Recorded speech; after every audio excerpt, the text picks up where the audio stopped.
है guys, welcome back to my new video. मेरा नाम है शुभम एंड जैसे कि समर अभी बिल्कुल पीक पर है, काफ़ी ज़्यादा गर्मी हो रही है एंड ऐसे में अगर आपको एक बेस्ट एयर कूलर चाहिए एंड आपका बजट 9000 से 10000 के बीच में है, तो ये जो क्रॉम्पटन का गेल 90 लीटर वाला एयर कूलर है, एक डेजर्ट एयर कूलर है, ये आपके लिए एक बेटर ऑप्शन हो सकता है। क्योंकि इस एयर कूलर को पर्सनली मैं 60 डेज से ज़्यादा का टाइम हो चुका है यूज़ करते हुए, तो इस वीडियो में सब कुछ बताने वाला हूँ क्रॉम्पटन के इस एयर कूलर के बारे में कि इसका परफॉर्मेंस कैसा है, कूलिंग किस टाइप की देता है, एयर थ्रो कैसा है, ओवरऑल इसका डिज़ाइन एंड बिल्ड कैसा है। क्योंकि काफ़ी टाइम हो चुका है मुझे यूज़ करते हुए एंड मैंने इसको पीक समर में भी यूज़ किया है, अभी जैसे समर चली रही है, तो सब कुछ आपको बताने वाला हूँ। इससे आपको ये पता चलेगा कि आपको क्रॉम्पटन गेल 90 लेना चाहिए या फिर नहीं। तो सबसे पहले बात करते हैं इस एयर कूलर के फिजिकल ओवरव्यू से। तो ये जो एयर कूलर है, ये बेसिकली एक navy blue and white colour combination के साथ में देखने को मिल जाता है। टॉप में इसके दो नॉब्स मिलते हैं, यहाँ से बेसिकली कूलर को आप ऑन ऑफ इसके मोड को कंट्रोल कर सकते हो एंड दूसरी साइड से जो इसमें बेसिकली पंप लगा है मोटर का, उसको आप ऑन ऑफ कर सकते हो या फिर इसके स्विंग वाले मोड को इनेबल कर सकते हो। सामने में इसमें फ्लैप मिलता है एंड ये फ्लैप बहुत ज़्यादा फ्री है, आप इसको एक हाथ से ऊपर नीचे कर सकते हो।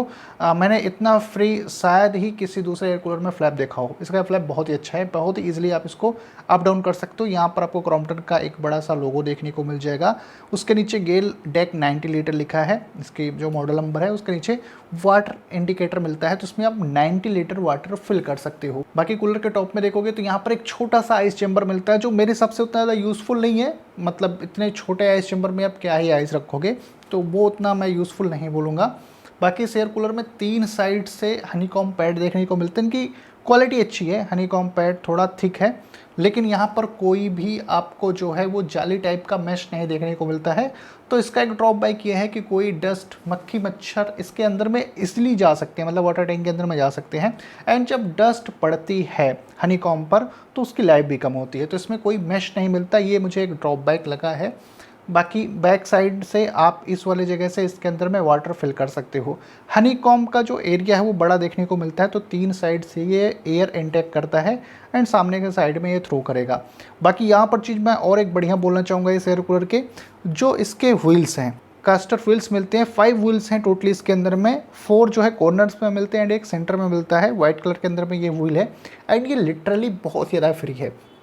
आप इसके अंदर में पूरा वाटर फिल कर लो एंड इसको आप कहीं पे भी ले जाके जा सकते हो। मेरे पास में क्रॉम्पटन ऑप्टिमस 100 एयर कूलर भी है, उसका भी व्हील उतना फ्री नहीं है जितना मुझे इसका व्हील फ्री मिला है, काफ़ी अच्छा है उस केस में। तो इसको आप कहीं पे भी लेके जा सकते हो। ओवरऑल अगर मैं बताऊं तो इसका डिज़ाइन एंड बिल्ड बहुत ज़्यादा प्रीमियम लगता है, थोड़ा ये लग्जरी लुक ऑफर करता है। एक नॉर्मल एयर कूलर की तरह तो ये नहीं लगता है, यहाँ पर आपको कोई भी कमी देखने को नहीं मिलेगी इसके डिज़ाइन बिल्ड से।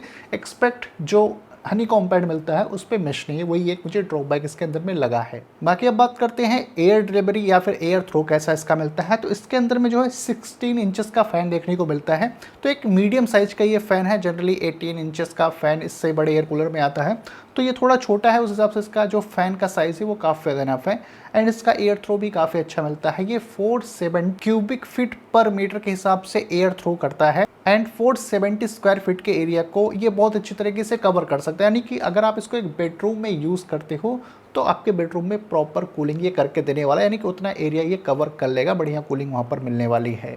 बाकी अगर इसके एयर थ्रो की बात करें कि कितनी दूर तक इसकी हवा जाती है, तो इन रियलिटी प्रैक्टिकली अगर आप देखो तो मैक्स जो है 15 फीट से 18 फीट तक जाती है। आप जितना नज़दीक रहोगे, बेसिकली जैसे एयर कूलर यहाँ पे है, आप इससे अगर 3-4 फीट के डिस्टेंस पर हो तो आपको एयर थ्रो काफ़ी अच्छा देखने को मिलेगा। बाकी एयर थ्रो इसका जो मैक्सिमम है वो 18 फीट तक जाता है, पर वहाँ पर उतना स्ट्रॉन्ग एयर थ्रो नहीं मिलेगा। बाकी इसके अंदर में 4 वे एयर फ्लो देखने को मिल जाता है, तो ये हॉरिजेंटल एंड वर्टिकल स्विंग कर सकता है। तो यहाँ पर जो हॉरिजेंटल स्विंग है ये बेसिकली आप ऑटोमेटिकली इसके नॉब के थ्रू कर सकते हो एंड जो वर्टिकल स्विंग है इसको आपको मैनुअली ऊपर नीचे एडजस्ट करना पड़ेगा। बाकी इस एयर कूलर में 3 मोड्स देखने को मिल जाता है, हाई, मीडियम और लो। तो यहाँ पर जो हाई वाला मोड है वो सबसे ज़्यादा पावरफुल है, वहाँ पर आपको काफ़ी अच्छा एयर थ्रो देखने को मिलेगा, तो मैक्सिमम आप इसको हाई वाले मोड पे यूज़ करोगे। लो और मीडियम वाला जो मोड है उसके अंदर में बहुत ज़्यादा डिफरेंस देखने को नहीं मिलता है। अगर आप इसको मीडियम पे चलाओगे या पर लो पे चलाओगे तो 19-20 का ही फ़र्क है, पर हाई वाले मोड पर बहुत ज़्यादा डिफरेंस आपको देखने को मिलेगा। इस एयर कूलर की मुझे एक सबसे अच्छी बात ये लगी है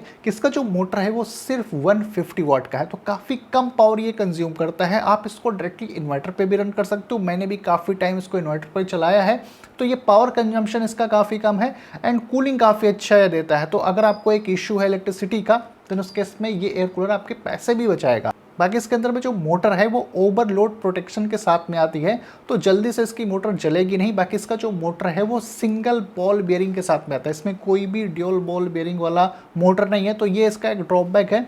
पर इन जनरल देखा जाए तो ऐसा कोई प्रॉब्लम नहीं है सिंगल बॉल बेयरिंग मोटर के अंदर में, वो भी एक लॉन्ग लास्टिंग मोटर है। और एक बात और मैं आपको बता दूं कि क्रॉम्पटन के जो एयर कूलर है, मेरे पास में 2 एयर कूलर है क्रॉम्पटन का, तो मैंने ये चीज़ पर्सनली नोटिस की है कि इसके अंदर में नॉइस काफ़ी कम होती है कंपेरेटिवली दूसरे ब्रांड के एयर कूलर से। मैंने कुछ अदर ब्रांड्स के भी एयर कूलर को टेस्ट किया है, उनके एयर कूलर्स में काफ़ी ज़्यादा नॉइस होती है जब वो चलता है, पर क्रॉम्पटन के एयर कूलर में नॉइस लेवल काफ़ी कम होता है कंपेरेटिवली अदर ब्रांड्स के एयर कूलर्स के। तो अगर आपको एक क्वाइट कूलर चाहिए जो बहुत ज़्यादा नॉइस ना करे, तो क्रॉम्पटन एक बेटर ब्रांड मुझे लगा है। बाकी इसके अंदर में जो वाटर टैंक है वो 90 लीटर का ही है, तो एक बार अगर आप वाटर फिल कर देते हो तो 2 दिन मैक्सिमम में चलने वाला, डिपेंड करेगा आप कितने ज़्यादा एयर कूलर को यूज़ कर रहे हो। पर हाँ, अगर आप 5, 6, 7 घंटे करके यूज़ करोगे पर डे तो 2 दिन आराम से चल जाएगा। एंड अगर आप पूरी रात या फिर पूरा दिन चला रहे हो, देन उस केस में आपको हो सकता है कि हर दिन इसके अंदर में पानी डालना पड़े।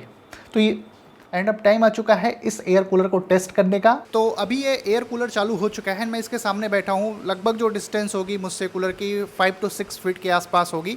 एंड ये अभी फुल यानी हाई वाले मोड पे चल रहा है, तो यहाँ तक एयर फ्लो इसका काफ़ी अच्छा देखने को मिल रहा है। एंड कूलिंग भी इसकी बढ़िया मिल रही है क्योंकि इसका वाटर पंप चालू हो चुका है, तो हनीकॉम पैड जो है वो भीग रहा है एंड कूलिंग भी अच्छी दे रहा है। तो एक आइडियल रूम के लिए 10x10 का रूम है या 10x12 का है, या फिर आप इसको एक हॉल में रखना चाहते हो जो ज़्यादा बड़ा नहीं है, उस केस में ये प्रॉपर अच्छे तरीके से कूलिंग करके दे देगा। सो अभी आपने क्रॉम्पटन गेल 90 लीटर डिजर्ट एयर कूलर का एक डिटेल रिव्यू देख लिया। अब बात करते हैं कंक्लूजन की। पहली बात, अगर आपका बजट 9000 से 10000 के बीच में है, उस केस में एक बेटर ऑप्शन होने वाला है क्योंकि इसमें आपको पावरफुल कूलिंग मिलती है। सिर्फ 2 बड़े ड्रॉबैक मुझे इस एयर कूलर में लगा है। पहला तो ये हनीकॉम के बाहर में कोई मैश नहीं लगी है, अगर मैश होती तो हनीकॉम पैड की लाइफ और बढ़ जाती। दूसरा जो कॉन लगा है, जो इसका आइस चेंबर है वो काफ़ी ज़्यादा छोटा है, वो एक हिसाब से यूजलेस है। तो ये 2 मेजर कॉन मुझे इस एयर कूलर में लगे हैं। अदरवाइज इसके जो प्रोस हैं वो काफ़ी अच्छे हैं। पहली बात तो ये बहुत ही प्रीमियम एंड एलिगेंट डिज़ाइन के साथ में आता है एंड इसका जो कलर है वो भी काफ़ी ज़्यादा प्रीमियम लगता है।